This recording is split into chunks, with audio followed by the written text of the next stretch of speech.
Ok, on va continuer avec cette chanson. A Child of the King.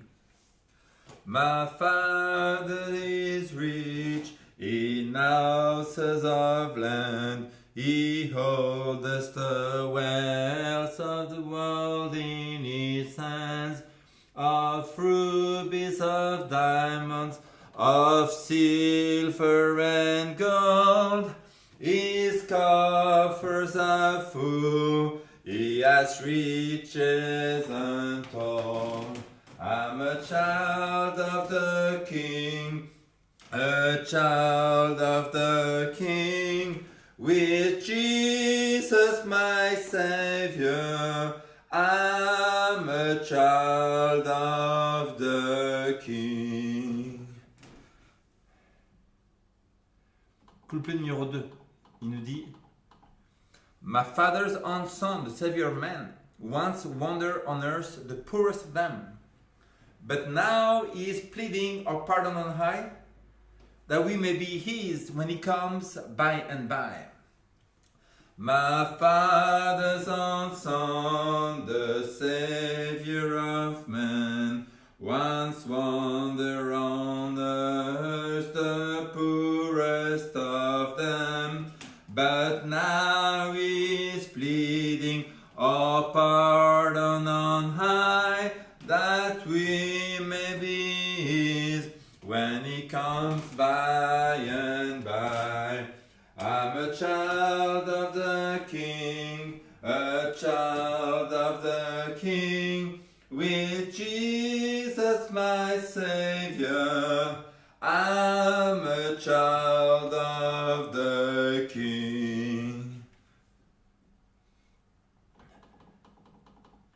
I once was an outcast, a stranger on earth, a sinner by choice, an alien by birth. But I've been adopted, my name's written down, an heir to a mansion, a robe and a crown. I'm a child of the King, a child of the King, with Jesus my Savior. I'm a child of the King. A tent or a cottage, oh why should I care? They're building a palace for me over there. Though exiled from home, yet still may I sing all glory to God. I'm a child of the King. I'm a child of the King, a child of the King, with Jesus my Savior. I'm a child of the King. Le message d'aujourd'hui, il s'appelle Seulement Jésus. On pourrait l'appeler Ne me parle plus de tes prophéties. J'en ai marre d'écouter des prophéties. Parle-moi que Jésus est mort sur la croix et ça me suffit. Il est vrai que la parole de Dieu nous dit que Paul a dit que je ne veux savoir seulement Jésus et lui crucifié. Car c'est la base de la parole de Dieu, c'est la base du système sacrificatif de l'Ancien Testament, du temple juif où tout animal pendant des milliers d'années était sacrifié, le sang coulé dans la foi du Messie qui allait venir dans le futur mourir pour les péchés de toute l'humanité. Et quelque être humain, que ce soit arabe, indien, américain, latin, États-Unis, européen, en acceptant ce sacrifice pour tout autre être humain, peut avoir la vie éternelle et vivre pour l'éternité sans plus de douleur, sans plus de mort, sans plus de souffrance, sans plus de cris. Donc il n'y a aucune distinction de caste entre une personne et une autre. Dieu est le créateur de tous les êtres humains, que ce soit arabes, noirs, indiens, américains, européens, quelque nation que ce soit. Tout le monde est un enfant de Dieu. Qu'on le croit, qu'on ne croit pas. Ce n'est pas une opinion personnelle. C'est le débat éternel. Mais la plupart de la chrétienté nous dit, oui, mais moi je veux croire seulement ça, que Jésus est mort sur la croix, ça me suffit. Après, je sais que j'ai entendu parler d'un livre de prophétie qui s'appelle Apocalypse, Daniel, il y a beaucoup de choses difficiles dedans. Moi, ça me suffit, Jésus est mort sur la croix, c'est tout.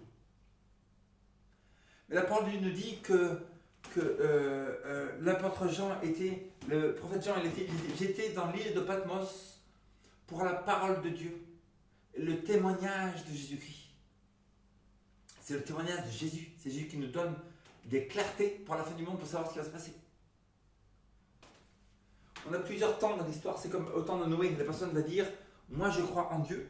Mais ce message présent là qui vient d'arriver, comme quoi il faut rentrer dans un bateau, ça ne me plaît pas du tout. Je ne veux pas rentrer dans ce bateau. De nulle manière. Je crois en Dieu. On va tous à l'église ici. À quoi ça va me servir de rentrer dans un bateau?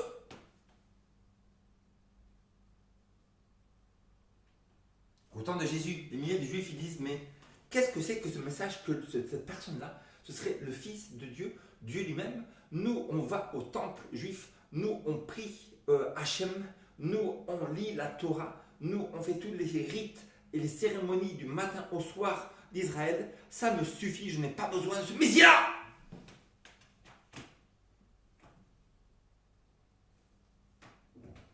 Au temps de Martin Luther, il y avait aussi quelque chose qui s'appelle la vérité présente. Tout ce que je viens de vous énumérer, ça s'appelle la vérité présente. Au temps de Martin Luther, tous les chrétiens en Europe étaient catholiques, pratiquement, la grande majorité. Il y a beaucoup de vaudois dans les montagnes d'Europe. Mais Martin Luther est arrivé au XVIe siècle. L'église vaudoise, qui a commencé au 1er siècle jusqu'au XVIe, commençait à mourir. Donc Dieu a soulevé la réforme protestante. Donc quelqu'un catholique devait prendre une décision. Il a dit, qui c'est cet homme qui vient de ça, Martin Luther? Nous, ça nous suffit, on a les rites catholiques, on prie Marie, on prie les saints, on fait notre catéchisme, on n'a besoin de pas du tout de ce message-là, de cet homme-là, d'où il sort celui-là? Qui c'est celui-là comparé au pape, à la grandeur, à la magnificence de l'église catholique? C'est un message présent que Dieu apporte à chaque fois pour faire une distinction entre ceux qui croient en Dieu et ceux qui ne croient pas en Dieu. Et maintenant, aujourd'hui, depuis 1944, il y a un nouveau message, comme quoi tous les chrétiens doivent prendre encore une nouvelle décision. S'ils ne prennent pas, ils rejettent la lumière de Dieu et tombent dans des ténèbres babyloniennes. Luc 3, 17.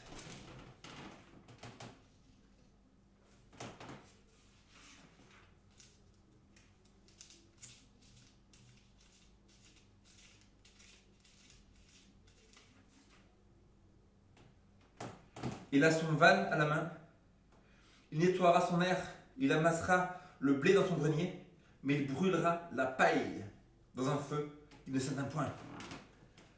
Donc son van à la main, c'est un système comme ça. Les gens qui sont à la campagne, les paysans, ils nettoient comme ça le grain avec un truc, hop, tout ce qui sort ici, c'est ce qui doit partir au vent et doit être jeté. Et ce qui est gardé là, c'est le bon grain.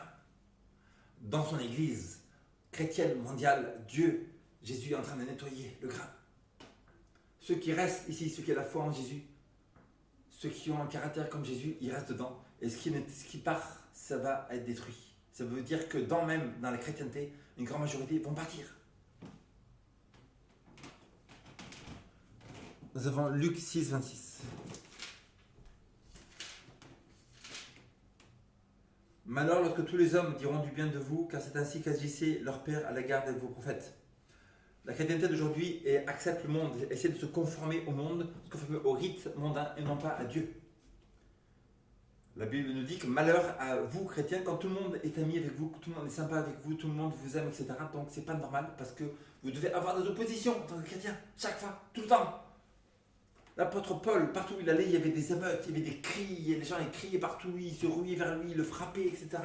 Les gardes romains devaient le porter en l'air pour pas qu'il se fasse tuer, et tout, etc. Partout il y avait des oppositions. Donc parce que le message de Dieu apporte une épée, ça veut dire c'est la vérité qui va claquer entre la vérité et l'erreur. Et souvent quand on montre à une personne son erreur, et s'ils sont honnêtes, ils vont dire j'accepte la vérité, je vais suivre la vérité. Et la majorité vont dire non, je n'accepte pas. ils vont se mettre en colère parce qu'ils se reconnaissent que ce qu'on vient de leur dire est la vérité.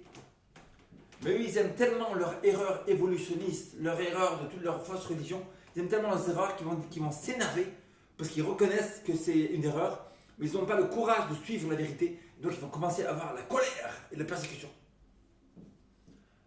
Malheur à vous quand tous les hommes disent du bien de vous. Car ainsi faisait-il aux faux prophètes. Luc chapitre 7, verset 19. Il en appela deux et les envoya vers Jésus pour lui dire: Es-tu celui qui doit venir ou devons-nous en attendre un autre? Verset 22. Il leur répondit: Allez rapporter à Jean ce que vous avez entendu. Les aveugles voient, les boiteux marchent, les lépreux sont purifiés, les sourds entendent, les morts ressuscitent. La bonne nouvelle est annoncée aux pauvres. Heureux celui pour qui je ne serai pas une occasion de chute. Beaucoup de gens écoutaient la parole de Jésus-Christ. Et beaucoup de gens venaient, mais ils avaient toujours de l'incrédulité, donc ils disent: Es-tu celui qui doit venir ou devons-nous en attendre un autre? Et Jésus leur montre les preuves. Regardez, les boiteux marchent, les aveugles voient, les morts sont ressuscités. Quelle autre preuve avez-vous besoin de savoir si je suis celui qui doit venir ou un autre, quand vous voyez que tous les morts ressuscitent? Heureux celui pour qui je ne serai pas une occasion de chute. Heureux le chrétien pour lequel, moi, Jésus-Christ, quand je vous amène le message des 300 Apocalypse 14, si vous n'acceptez pas, heureux pour lequel qui croira dans ce message. Le chrétien qui ne croit pas dans ce message tombe dans les ténèbres spirituelles et il finira, comme les juifs, à faire une forme de religion, etc., qui est totalement satanique. Heureux celui pour lequel je ne serai pas une occasion de chute. Une occasion de chute, ça veut dire que celui qui croit, qui suit Jésus pour que Jésus mène, celui-là est le vrai fils de Jésus. Et donc, la plupart des chrétiens vont dire: oui, mais moi je crois en Jésus qui est mort sur la croix. Mais ici, il est écrit dans Apocalypse chapitre 1, la révélation de Jésus-Christ. Révélation de Jésus-Christ que Dieu a donnée pour montrer à ses serviteurs les choses qui doivent bientôt arriver. Il l'a fait connaître par l'envoi de son ange à son serviteur Jean. Donc, c'est la révélation de Jésus-Christ. Mais là-dedans, il est écrit: donc, si tu prends que l'évangile, c'est-à-dire que tu prends seulement une partie de la Bible et tu rejettes une autre partie. Parce que cette partie de la Bible ici, elle nous dit, dans Apocalypse 18, que la grande majorité des chrétiens ne sont pas, ils sont des repères de démons. Elle est tombée Babylone la grande, elle est devenue une habitation de démons, un repère de tout esprit impur, un repère de tout oiseau impur et odieux. Donc Jésus-Christ nous dit ici que la grande majorité des églises chrétiennes ne sont pas l'église de Dieu. Dans ce livre ici, il y a écrit Apocalypse 17, comme quoi aussi c'est une prostituée, avec laquelle les rois de la terre se sont livrés à l'impudicité, et c'est de son vin de son impudicité que les habitants de la terre se sont enivrés. Je te montrerai le jugement de la grande prostituée qui est assise sur les grandes eaux, Babylone, la grande, qui est une église. Il y a dans la Bible que Babylone, c'est la mère et les filles, sont des filles aussi. L'église catholique nous dit les filles de l'église mère, sont sorties de nous. C'est-à-dire que ces Babylones-là sont aussi la mère et la prostituée, les catholiques, baptistes, méthodistes, pentecôtistes, etc., sont aussi les filles qui sont prostituées maintenant. Donc je dis: ah, mais c'est pas un message de Jésus-Christ, c'est pas un message d'amour. C'est pas un message d'amour, mais Jésus il a dit ça, il est venu donner une épée. Et suivre la vérité ou pas suivre la vérité, c'est à vous de suivre, c'est le message de Jésus. Donc il y a une distinction entre, à la fin du monde, la plupart des églises ne sont plus Babylone, et c'est à vous de sortir de ces églises pour rentrer dans l'église de la vérité. Luc 8, 12. Ceux qui sont le long du chemin, ce sont ceux qui entendent. Puis le diable vient et enlève de leur cœur la parole, de peur qu'ils ne croient et ne soient sauvés. Donc il y a beaucoup de gens qui écoutent la parole. Ah, je vais écouter le message des 3 anges. Donc ça parle de Jésus-Christ. Oh, donc ça parle que Jésus est mort sur la croix, d'accord, l'évangile éternel. Mais après ça parle que Babylone est tombée. Ah, je n'aime pas ce message du tout, là, Babylone est tombée. Tu veux dire que mon église à moi est Babylone et pentecôtiste? Tu rigoles ou quoi? Mon église pentecôtiste ou évangélique est Babylone. En quoi c'est Babylone? C'est Babylone parce qu'il y a des fausses doctrines dans votre église. Et les fausses doctrines, c'est un mélange de vérité, un mélange d'erreurs. Et donc, ça se rencontre Babylone. Babylone, c'est une confusion. Croire que l'enfer éternel, c'est une confusion, c'est païen. Si tu crois dans le dimanche, c'est une confusion païenne. Si tu crois que les morts sont en paradis, tu crois dans le spiritualisme satanique. Donc il y a beaucoup de doctrines sataniques. Si tu crois dans le rap secret, dans l'enlèvement, que les gens vont partir comme ça d'un jour, c'est satanique aussi, ce n'est pas biblique, donc c'est une confusion. Tu es dans Babylone, tu dois sortir. Et beaucoup d'entre eux disent non, mais moi j'aime mon église, toute ma famille va aller dans l'église, mon grand-père est évangélique, mon grand-père est pentecôtiste, comment je vais sortir de mon église? Donc ils préfèrent plus leur église que la vérité de Jésus-Christ. Et le test à faire maintenant, c'est mais qui allez-vous suivre? Vas-tu suivre le pasteur qui te parle de ta parole évangélique et qui te dit des mensonges? Ou vas-tu suivre la Bible qui est la parole de Dieu, de Jésus-Christ? De quel chemin vas-tu aller? N'est-ce pas? Parce qu'il est bien écrit ici que le diable vient. Il enlève de leur cœur la parole de peur qu'ils ne croient et ne soient sauvés.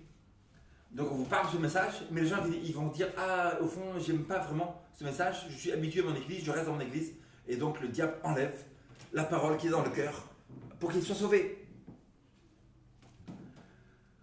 Nous allons verser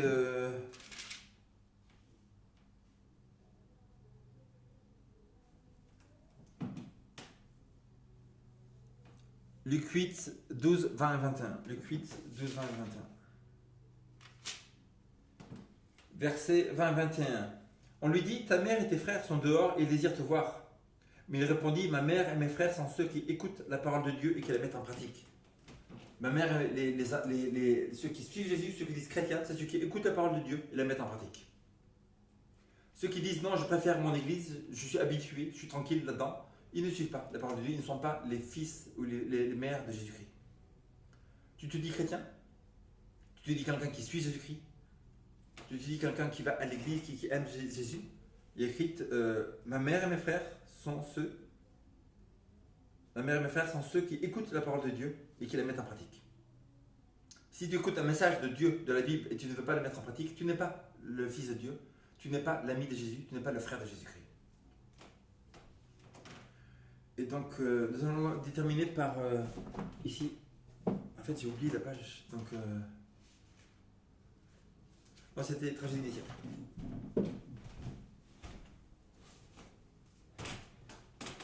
Ce livre s'appelle Un avertissement rejeté, Tragédie des siècles. Et ça parle justement de deuxième ange des trois anges.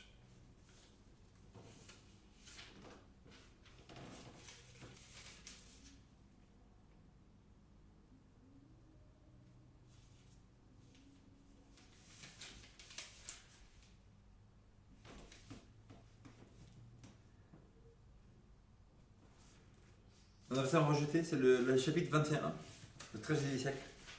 La page, c'est le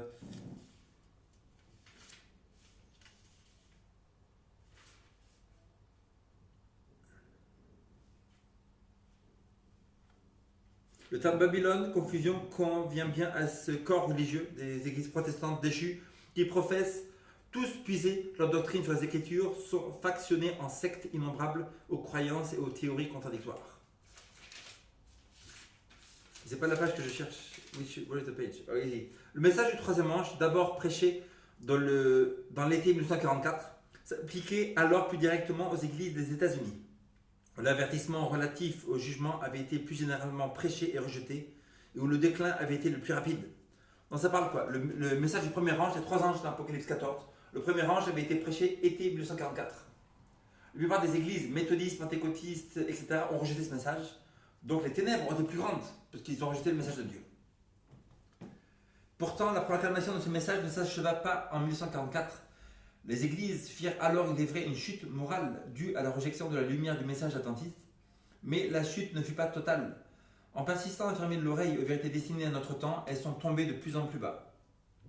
Toutefois, on ne peut pas dire encore elle est tombée Babylone la Grande, qui a abreuvé toutes les nations de la fureur de son impudicité. Elle n'a pas encore abreuvé toutes les nations. L'esprit de conformité au monde et d'indifférence envers les vérités claires et précises destinées à notre époque gagne du terrain dans les églises protestantes de toute la chrétienté. Et ces églises sont comprises dans la terrible et solennelle dénonciation du second ange. Mais l'apostasie n'est pas encore parvenue à son comble. Quand est-ce qu'elle va parvenir à son comble? L'apostasie de Babylone. Elle sera Babylone totalement quand la loi dominicale sera passée. Ce n'est que lorsque cet état des choses sera atteint et que lorsque l'union de l'Église avec le monde sera consumée dans toute la chrétienté, que la chute de Babylone sera complète. Ce changement est progressif et l'accomplissement total de ce message du second ange est encore dans l'avenir. Malgré les ténèbres spirituelles et l'éloignement de Dieu qui règne dans les églises constituant Babylone, la majorité des vrais disciples de Jésus se trouvent encore dans leur sein. Le 18e chapitre de l'Apocalypse nous rapporte au temps où, par la suite de la rejection du triple avertissement du 14e chapitre d'Apocalypse, l'Église sera dans une condition prédite par le second ange.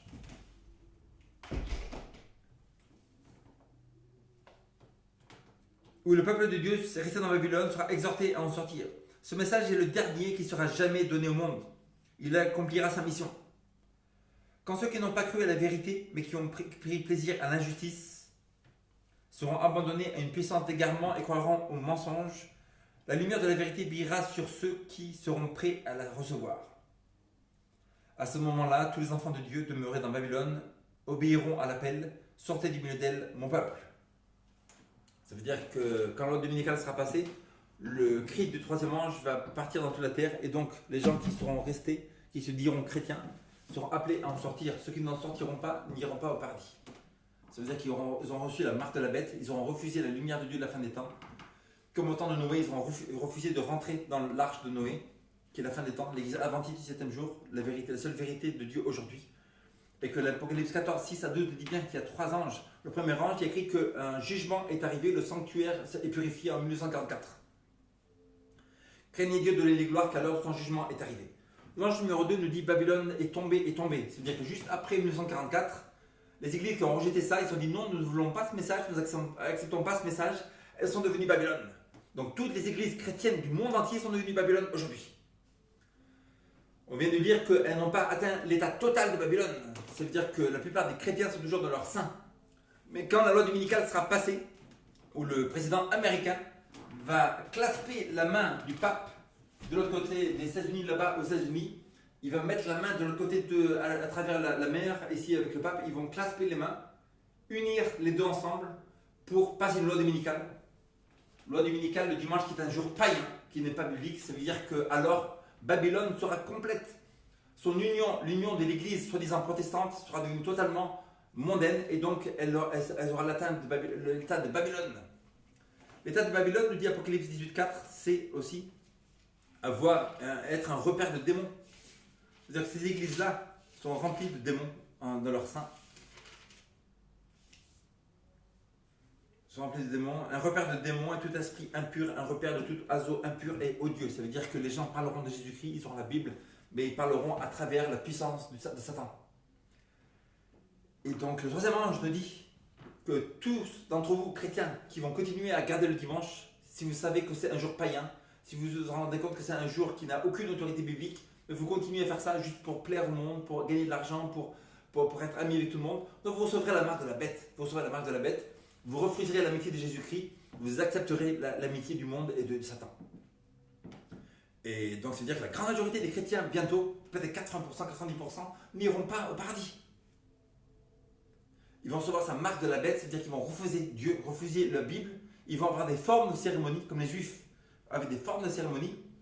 Jésus était mort sur la croix, et au temple à côté, il y avait le voile s'est coupé du haut en bas. Et donc ils étaient en train de tuer un agneau, ne se rendant pas compte que l'agneau de Dieu est en train de mourir sur la croix. Et là, à ce même moment, c'est pareil. Le monde chrétien va s'allier avec les présidents, ils vont faire une loi dominicale, tout le monde va retourner à l'église le dimanche, ils vont croire qu'ils vont faire du bien. Des millions de gens autour de la terre vont aller à l'église le dimanche, oui, nous allons tous à l'église le dimanche, nous retournons à Dieu, nous retournons à Jésus-Christ, ils ne vont pas se rendre compte, et après ils vont continuer, ils vont dire, on va persécuter quiconque n'ira pas au dimanche, que nous sommes là pour aider Dieu, nous sommes là pour retourner à Dieu, nous sommes là pour retourner à la parole de Dieu. Mais en fait, en persécutant ceux qui ne gardent pas ce dimanche-là, ils vont tuer ceux qui ne gardent pas le dimanche, et en fait, ils vont faire le travail de Satan. Et comme les Juifs, ils vont croire qu'ils vont faire le travail de Dieu. C'est comme aujourd'hui, les terroristes, ils croient qu'ils font le travail de Dieu. La Bible nous dit que vous savez très bien, aucun meurtrier n'a la vie éternelle. Aucun meurtrier n'a la vie éternelle. Et c'est incroyable, les gens, ils vont tuer des gens, ils vont croire qu'ils vont au paradis, À la résurrection, ils vont sortir de la tombe à la résurrection et Dieu va leur dire, vous allez brûler en enfer et détruire l'enfer.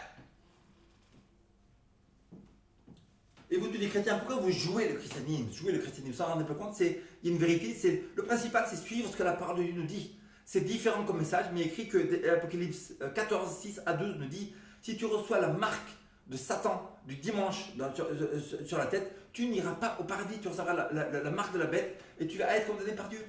On peut le lire. Tu peux dire Jésus-Christ tout ce que tu veux. Tu peux dire j'aime Jésus, etc. Mais ça ne veut rien dire j'aime Jésus. Quelqu'un, un alcoolo, un SDF alcoolo, il peut dire j'aime Jésus, j'aime beaucoup Jésus, Jésus c'est le mieux. Non, il est alcoolo, il a des trucs. Le voleur, il est en train de voler les gens dans la rue, il vole les portables et tout, il veut dire j'aime trop Jésus. Comment t'aimes trop Jésus? Tes actes prouvent que tu n'aimes pas Jésus-Christ. Et vous aussi, en tant que chrétien, si vos actes prouvent que vous n'aimez pas, que vous ne suivez pas Dieu, vous n'aimez pas Dieu du tout, parce qu'il y a une démarcation entre celui qui sert Dieu avec le sabbat, les vérités, et celui qui ne sert pas Dieu. De quel côté seras-tu? Vas-tu être du côté de ceux qui vont brûler en enfer, ou vas-tu être du côté de ceux qui vont aller au paradis, recevoir le sceau de Dieu et vivre pour toujours avec Jésus-Christ? La majorité de la chrétienté ne va pas au paradis. La majorité des chrétiens vont brûler en enfer. De quel côté vas-tu être? Apocalypse 14 dit bien. La fumée de leur tourment montre au siècle des siècles. Ils donnent de repos ni jour ni nuit. Ceux qui adorent la bête et son image, et quiconque reçoit la marque de son nom. Ils donnent de repos ni jour ni nuit. Ils vont brûler en enfer pour toujours. De quel côté vas-tu être? Maintenant, c'est le moment de prendre des décisions, étudier ces vérités, car bientôt, ça sera trop tard. Père Céleste, je prie que tu aides ceux qui ont écouté, qu'ils puissent accéder à ta vérité, suivre le message des 3 anges et se trouver avec toi au paradis en recevant le sceau de Dieu. Au nom de Jésus. Amen.